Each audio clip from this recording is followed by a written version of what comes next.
Hey guys, welcome to the workshop. So today I wanted to talk about how to apply stain. Now that might seem a really simple topic, but honestly sometimes I think it's very easily just skipped right over in a lot of videos here on YouTube. So I wanted to cover kind of a basic overall of how to properly apply wood stain and to get a really good finish. And let's jump right into it. Okay, so for this demonstration, I'm going to actually solely use Minwax stains. It's probably one of the most popular ones that you can buy out in your hardware stores, and it's definitely probably one of the most cost-effective ones.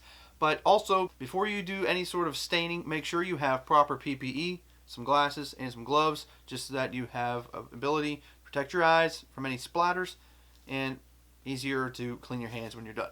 Okay, so before we apply any stain, it's important to actually consider using pre-stain conditioner.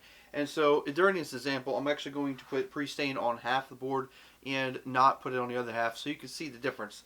Mainly this is more effective with your softwoods.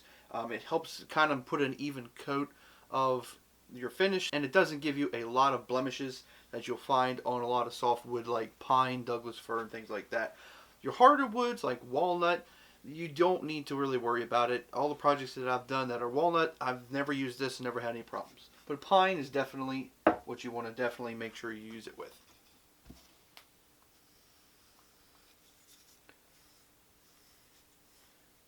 Alright, so when you're applying the pre-stain conditioner, you can use a brush.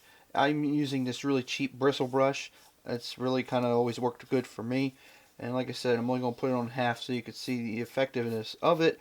This is actually a finished piece of pine straight from the store. And this is pretty smooth, so it's soaking right in. I'm just going to make sure I cover it in. And just like stain, you want to let it set for about 5 to 10 minutes. And once you're done waiting, wipe off any excess that you have. But the key component is to apply your stain to this within 2 hours of applying this coat. You don't want to let it set overnight or anything like that.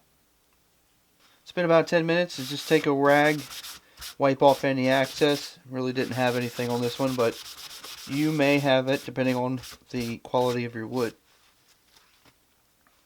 Okay, so now it's time to apply the stain. Now, when you open it up, make sure you don't shake the thing. You want to stir it with a wooden piece, like a paint stick that you can get from your hardware stores. The main thing is if you shake this, you're going to introduce a lot of air bubbles, and air bubbles are actually the enemy of stain because it can make a nasty looking finish if you do that. So make sure you do that. And also, when you're applying this, you want to use a really good bristle brush and go from one end all the way across. And just go back and forth. This is a very important step because you'll notice the grain. If you don't go with the grain, then the stain won't quite look correct. Make sure everything is coated really good.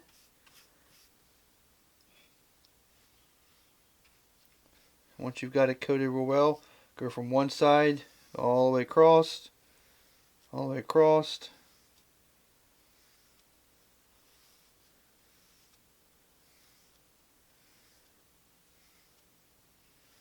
Alright, we're going to let that set for about 10 to 15 minutes to allow this stain to penetrate into the wood, and then we'll come back and wipe off all the excess that did not soak into the wood. Alright, so while that is drying, I want to take a quick minute and explain another thing to you. So we're using Minwax, and the particular one that I'm using is all oil based.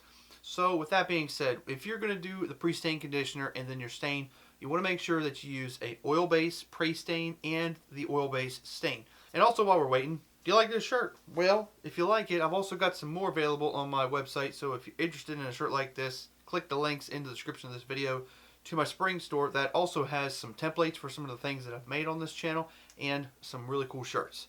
But let's go back and check this thing, see how it's doing. Alright, well this thing is pretty much ready, and I don't know if you can tell already, but there's just not a lot. not taking a whole lot off. But you can tell immediately the difference from pre-stain conditioner versus non-pre-stain conditioner. It is extremely blotchy. I've got this funny line right here, dark spots here and there. And on this pre-stain conditioner side, it's a nice and even coat. In fact, I could tell right here I must not have applied it completely because I got a little blotch up in the corner. But the Prestain conditioner is so effective in this that you just don't want to not do it. So if you're going to want to make the wood stain darker, and that by I mean is you've done it already, it didn't turn out as dark as you wanted, and you want to apply more coats, you want to make sure that that coat is completely dry before you apply another stain, because you want to let that dry and soak completely into that wood so it becomes part of that wood. And so when you apply another coat of stain in there, that will penetrate on top of the stain you already have versus just mixing with what you just applied. So I think this really showed you that the Prestain conditioner is a extremely effective tool, and I actually went a little bit more in depth on how to apply that and the purpose of it in another video. So if you're interested in that, please click the video next to me. And guys, thank you for watching this video. If you enjoyed the whole thing, give me a thumbs up, and if you haven't already, please consider subscribing to my channel, because this is the kind of stuff that I like to do. Thank you for watching this video. Go watch this one, and I'll see you next time right here in the workshop.